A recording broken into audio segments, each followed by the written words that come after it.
Bonjour, bienvenue sur Ciné Sensei, je suis Mehdi. Aujourd'hui dans les sorties de Noël de la semaine, c'est un spécial Noël et comme le dit le King, Merry Christmas. Alors, je te rappelle c'est quoi le principe des sorties de la semaine, c'est tout simplement une sélection que j'ai faite des films ou des séries que j'ai regardées durant cette semaine. Du coup là c'est une spéciale Noël tout simplement. Du coup il va y avoir deux séries, un film d'animation, une série d'animation et deux films quoi, et deux séries. Voilà, c'est parti, générique.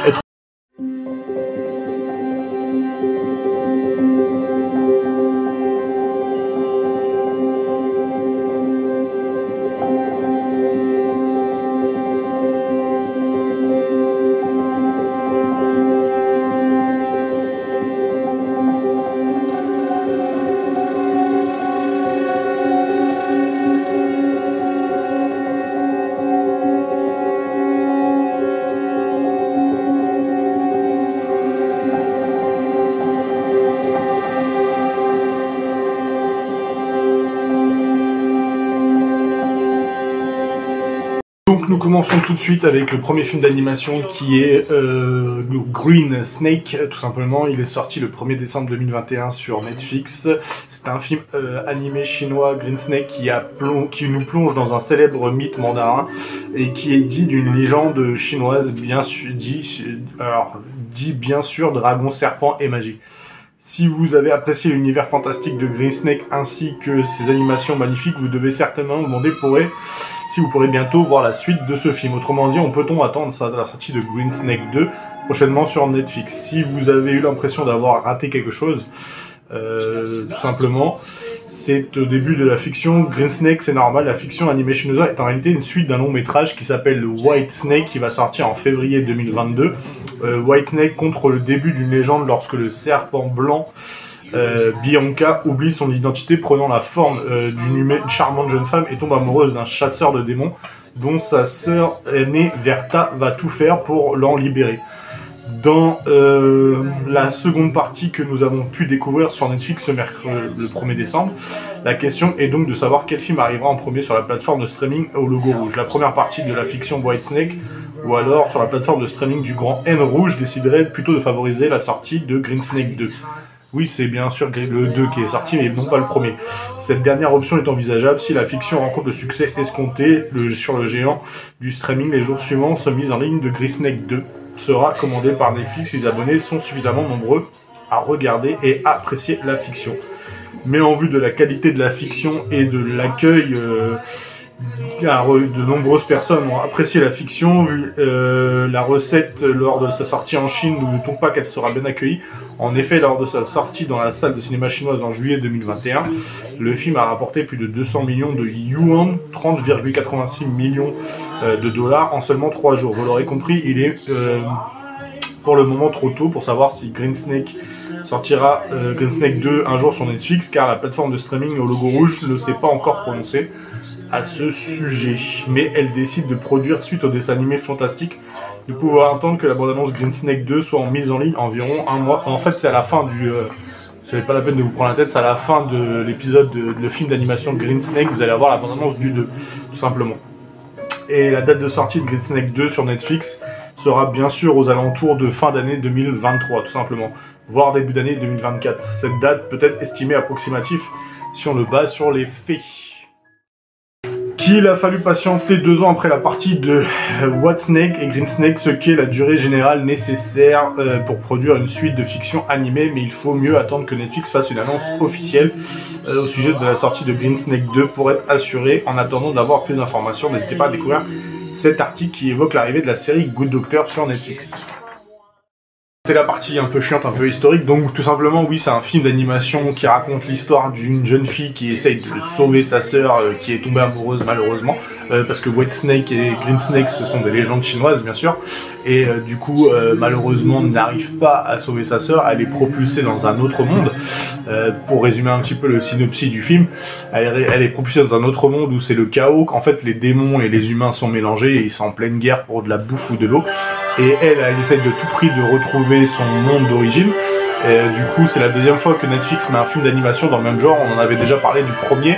C'était Neza God, New God. Enfin bref, c'était un film d'animation que j'avais parlé durant les sorties de la semaine, qui était vachement bien. Neza Reborn ou un truc comme ça, qui était vachement beau visuellement. Et là, du coup, c'est la suite de Green Snake. Du coup, ce que j'ai compris, Wild Snake, c'est un film qui va sortir en février 2022 sur le cinéma en général. Donc nous, on a la deuxième partie, c'est un peu con. Avant la première, c'est un peu dommage, mais bon, c'est comme ça. Cela dit, ça reste un très bon film d'animation avec des combats, une histoire, et qui est plutôt beau à regarder, plutôt sympa pour la période de Noël. Donc Noël, c'est souvent le cas de se retrouver en famille et tout ça pour regarder un petit film d'animation ou une petite série. Donc là, la deuxième série d'animation dont on va parler, c'est la saison 4 qui est sortie très récemment, c'est Jurassic World, le camp du Crétacé. La création, c'est Zack Stentz, Paul Mika Williams, Ryan Potter et Jenna Ortega. Les acteurs principaux, enfin les voix, sont Kensar Mohamed, Sen Gimore et Rennie Rodriguez, Jamel Jamil et Glenn Powell aux États-Unis. Donc il y a 4 saisons, à peu près 36 épisodes. Les épisodes sont entre 20 et 24 minutes par épisode.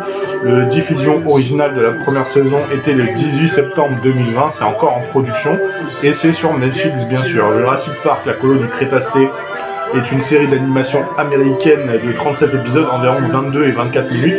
C'est créé par Zack Stentz, produit par DreamWorks Animation, en partenariat avec Netflix. La première saison de la série, de son intégralité, fut diffusée sur Netflix le 18 septembre 2020, donc ça fait que un an que c'est sorti, bien sûr. La seconde saison est quant à elle diffusée le 22 janvier 2021. La saison 3 est diffusée le 21 mai 2021. Et la saison 4 est diffusée le 3 décembre 2021. Se déroule dans un univers où la franchise Jurassic Park et World, il s'agit de la toute première série dérivée de la franchise de la création ainsi que sa première à s'inclure officiellement de manière canonique dans la série cinématographique de la franchise débutée avec Jurassic Park en 1993 de Steven Spielberg. La série prend place avant et après le film Jurassic World de 2015. Vous savez, c'est pendant le 4 tout simplement, lors de l'ouverture du nouveau parc tout simplement, il y a des jeunes qui ont été sélectionnés pour faire partie du camp des Crétacés, où Indominus Rex s'échappe. Suit un groupe d'adolescents tentant de survivre alors qu'ils essayent des attractions du parc, mais également le mois suivant ces événements. Donc synopsis, c'est ça, c'est pendant les événements du film 2015 sur l'île de Isla Nublar, ces 6 adolescents participent au camp de vacances de l'autre côté de l'île, qu'ils sont en premier à expérimenter. Cependant, le groupe va être bien vite confronté aux conséquences déroulant de l'accident provoquant par l'Indominus Rex et se retrouve bloqué sur l'île avec les dinosaures en liberté. Désormais séparés du reste du monde, les 6 adolescents vont alors devoir s'entraider et compter les uns sur les autres afin que former une vraie famille pour survivre. Voilà. Qu'est-ce qu'on peut dire? La critique, tout simplement, en fait, la première saison et la deuxième saison, c'est pendant l'épisode 4 de Jurassic World. Et après, à partir de la saison 3 ou 4, je crois que c'est pendant le 5 qui s'appelle Kingdom Fallen. Et là, du coup, le film, Le Monde d'après, va sortir en mois de juillet. Ça sera le Jurassic Park 6. Donc, je sais pas si la saison 5 va se placer avant ou après. Moi, j'estime qu'elle sera plus avant. Parce que tout simplement, le monde après, c'est vraiment partout dans le monde qu'il va y avoir des dinosaures mélangés aux humains. Et sinon, la série en elle-même est pas mal, est sympa, assez jolie à regarder visuellement. Et du coup, les dinosaures sont plutôt bien faits, les personnages sont plutôt attachants. Et du coup, c'est vachement sympa, ça reste un bon petit truc à regarder, c'est sympa. Et puis, par moment, on a l'impression que c'est un dessin animé, mais finalement, c'est vraiment une série d'animation, bien sûr. Et il y a vraiment des bonnes histoires, tout simplement. Donc on va enchaîner avec la série The Witcher de la saison 2 qui est sortie récemment. Donc du coup on avait fait un Movie Game 2 où on parlait de la première saison et de l'univers. Donc là maintenant j'ai vu l'intégralité de la saison 2, les 8 épisodes qui durent à peu près tous 1 heure. C'est toujours avec Henry Cavill en rôle titre de Gérald de Rive et du coup les autres acteurs qui ont participé à la première saison. Donc je vais Freya Allen et Anya Chalotra et et c'est la création de Lauren Schmitz-Hirsch. Donc vous connaissez tous l'histoire de The Witcher, tout simplement, je vais pas vous la répéter, on en a déjà parlé durant le Movie Game 2. Qu'est-ce que je peux vous dire tout simplement de l'histoire de Gérald de Rive? Ça reprend directement après le dernier épisode de la saison 1 où Gérald récupère Ciri, à la fin de la première saison. Et du coup, il se dirige vers Kaer Morhen. On voit enfin le siège des sorceleurs, tout simplement. Avec le reste des sorceleurs, il en reste quand même pas mal. Et du coup, Ciri, au début, fait sa princesse, elle veut pas participer. Et au final, après, Gérald lui fait ouvrir les yeux sur le monde d'aujourd'hui, le monde dans lequel elle vit, et du coup décide de devenir sorceleuse à son tour et de entamer la formation de sorceleur. Yennefer a continué son petit bout de chemin et Jaskier aussi, donc on retrouve tous les personnages emblématiques de la première saison. La musique est vachement bien, l'histoire est pas mal. Ce qu'on peut dire sans trop spoil, parce que je veux pas vous spoil avant Noël, ce serait dommage pour ceux qui sont en train de la regarder, du coup c'est que la saison 2 est beaucoup meilleure que la saison 1, je trouve. Elle est plus linéaire, elle est moins compliquée à suivre, tout simplement. Les épisodes, pas mal de beaux combats, pas mal de monstres, donc c'est plutôt cool. On attendait ça avec impatience, et du coup, la saison 2, je trouve, promet beaucoup pour la suite. J'ai hâte de voir la suite, du coup, qu'on commence à en apprendre un peu plus sur l'histoire de Ciri et de ses origines, et de Gérald, et puis voilà, tout simplement, et Yennefer aussi, qui est en quête de ses pouvoirs pendant pas mal d'épisodes, et à la fin les retrouve, tout simplement. Je vais pas trop vous en spoiler, hein, vous verrez par vous-même. Très bonne série, j'avoue, je vous la conseille fortement. Donc la deuxième série dans laquelle nous allons parler, c'est bien sûr Hawkeye, qu'on a déjà parlé durant le Disney Days Plus. On en avait déjà présenté rapidement la série et quelques épisodes. Donc du coup là, le dernier épisode est sorti hier. Du coup, on peut enfin vous commenter la première saison qui s'est terminée. Du coup, j'ai trouvé ça pas super intéressant, je vais pas vous mentir, l'histoire est pas terrible. Bon, ça fait toujours plaisir de revoir Clint Barton qui reprend son rôle de Hawkeye, tout simplement. Le seul intérêt dans cette série, qui dure que 6 épisodes de 40 minutes à peu près, c'est de présenter le remplaçant de Clint Barton, tout simplement, qui est Kate Bishop, qui est pas très intéressant pour nous, pour les fans, à part si vous voulez suivre un peu le MCU. Et bon voilà, sans intérêt, l'histoire est sans intérêt. Le seul point un peu appréciable, c'est que enfin nous avons l'officialisation après le MCU avec Spider-Man No Way Home que Daredevil fait partie du MCU. C'est pas trop tôt, donc c'est un gros spoil que je vous lâche. Mais bon, ceux qui ont vu déjà mon émission sur la critique de Spider-Man No Way Home le savent déjà. Et là, en fait, sur justement, j'en avais déjà parlé dans la critique de Spider-Man No Way Home.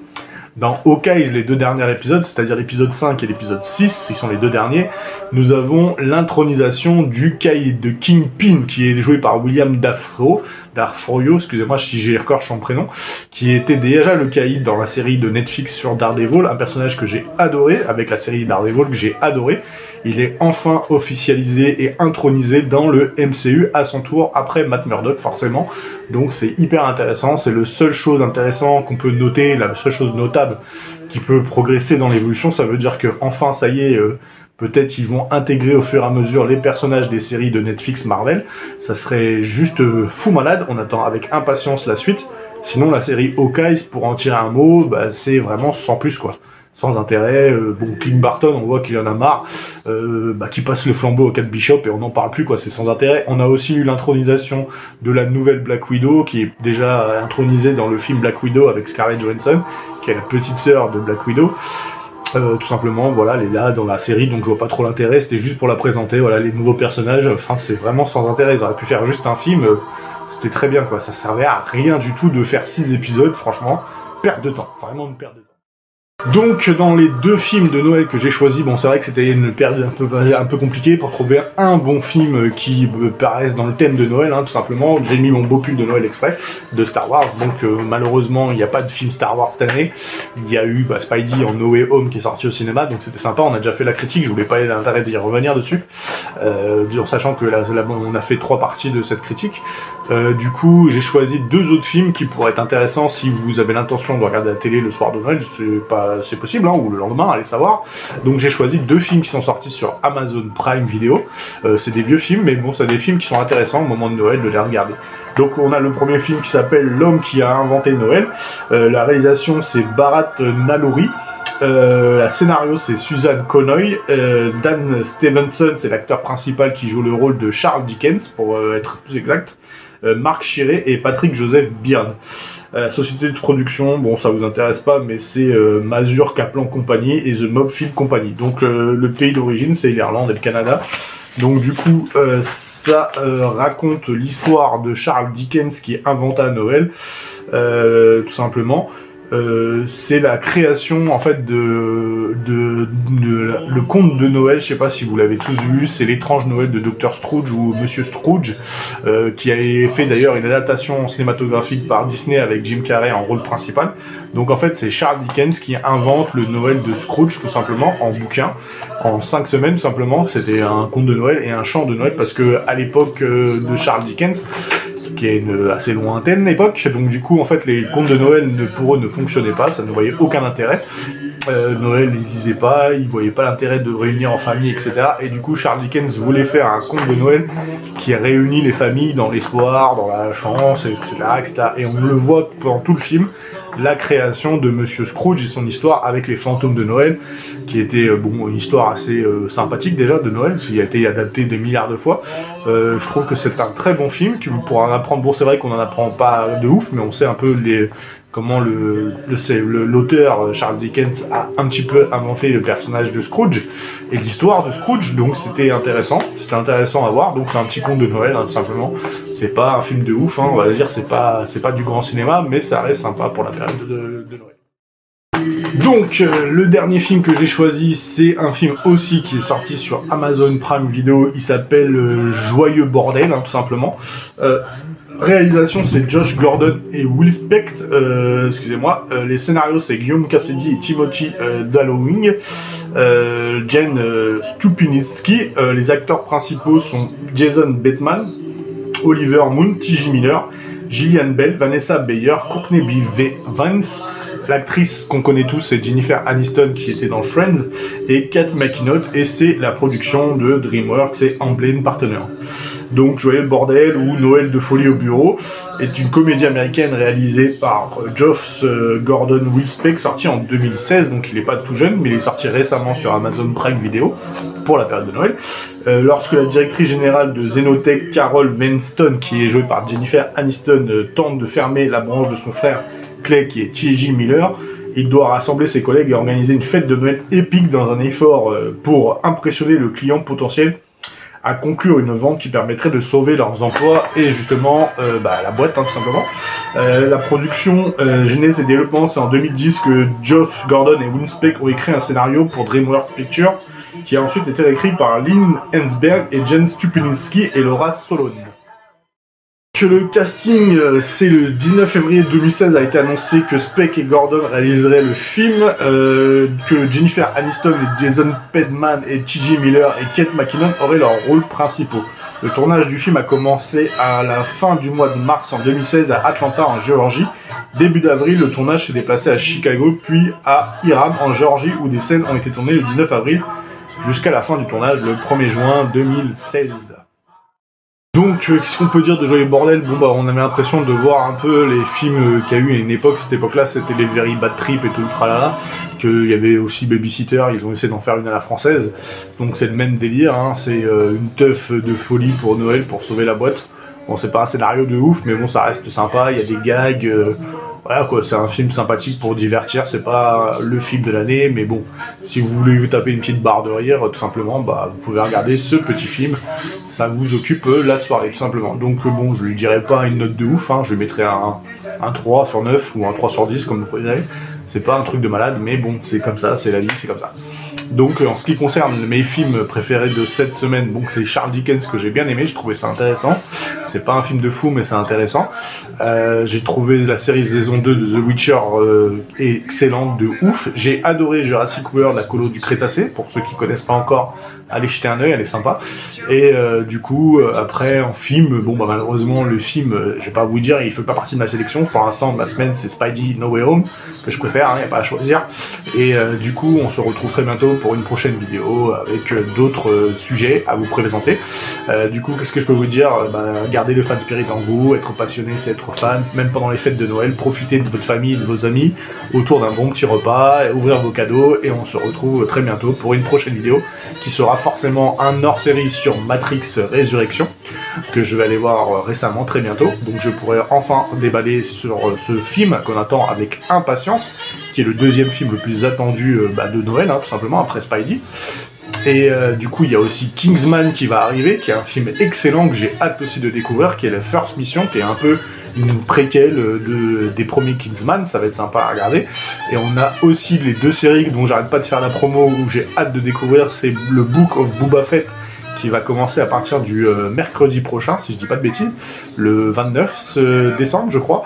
Et on a le 30 décembre pour les fans de Cobra Kai et de l'univers de Karate Kid, débarque avec sa nouvelle saison, la saison 4, que j'ai hâte de découvrir. Donc j'espère qu'on aura l'occasion de pouvoir en parler et de faire un petit débrief et une petite critique de cet univers que j'apprécie énormément. Donc sur ce, je vous souhaite de très bonnes fêtes et à très bientôt pour une prochaine vidéo. Ciao!